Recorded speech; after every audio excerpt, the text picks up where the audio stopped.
The sunlight that brought light and healing to you has brought stripes and death to me. This is a quote from Frederick Douglass's 4th of July speech that was against he wanted the abolishment of slavery. That was mostly what the speech was about. The speech was given in Corinthian Hall, I think I'm saying that right, in Rochester, New York, on July 5th, 1852. Corinthian Hall is pretty much just a place where people give speeches. This is probably the most famous speech that was given there. And that's it right now, and that's it then. Some background on Frederick Douglass is that he was born in Cordova, Maryland. He was born into slavery. He was a slave till he was 20 years old. And he has a lot of experience being a slave, I guess. He wrote many books. His most popular one was about his time being a slave. It was just like what it was like being a slave. And he also never knew his father. I didn't look it up, but I'm assuming that he died.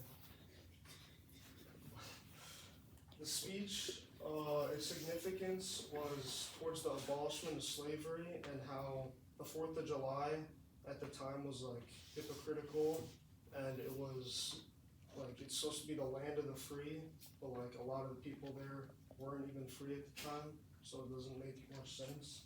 It also helped stop racism, and in the like today, it helps stop like if you like look back at it, you can transfer it over to current day.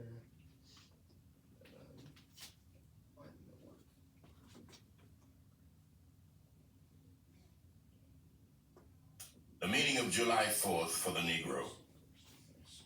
The papers and placards say that I am to deliver a 4th of July oration. This certainly sounds large and out of the common way for me. It is true that I have often had the privilege to speak in this beautiful hall and to address many who now honor me with their presence. But neither their familiar faces nor the perfect gauge I think I have of Corinthian Hall seems to free me from embarrassment. The fact is, ladies and gentlemen, the distance between this platform and the slave plantation from which I escaped is considerable, and the difficulties to be overcome in getting from the latter to the former are by no means slight. That I am here today is, to me, a matter of astonishment as well as of gratitude. You will not, therefore, be surprised if in what I have to say I evince no elaborate preparation, nor brace my speech with any high-sounding exordium. With little experience and with less learning, I have been able to throw my thoughts hastily and imperfectly together. And trusting to your patient and generous indulgence, I will proceed to lay them before you.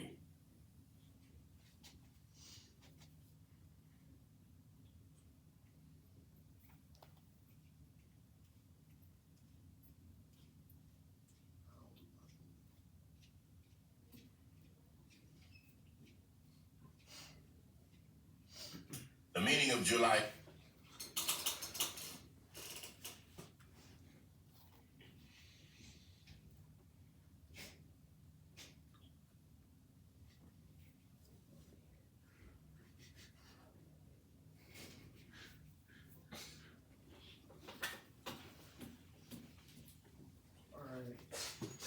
So basically in that video, he's talking about how he's grateful to be like where he is and escape slavery, and how great it is that he can be there. With some rhetorical devices that he uses antithesis, which is pretty much like just opposite. And he says it in, your high independence only reveals the immeasurable distance between us, the rich inheritance of justice, liberty, prosperity, and independence bequeathed by your fathers is shared by you, not me. It's pretty much just saying like how different like the white man in America at the time was, and the slave is not. Even though they're in the same country, every man's equal. They're just really not. He also uses allusion, saying the 4th of July is yours, not mine. He's just alluding to the fact of the hypocrisy of America and the celebration of the 4th of July. And he uses anaphora when he says, "What to the slave is the 4th of July?" which is what the speech is called. He says it a lot in the speech. He repeats this like idea a lot, that it's just hypocritical that in America, like, it's the land of the free, every man is equal, but it's just not. And he uses pathos, ethos, and logos. He uses ethos, the ethical appeal. He uses that because he was a slave for 20 years. Ever since he was a baby, he was a slave until 20 years old.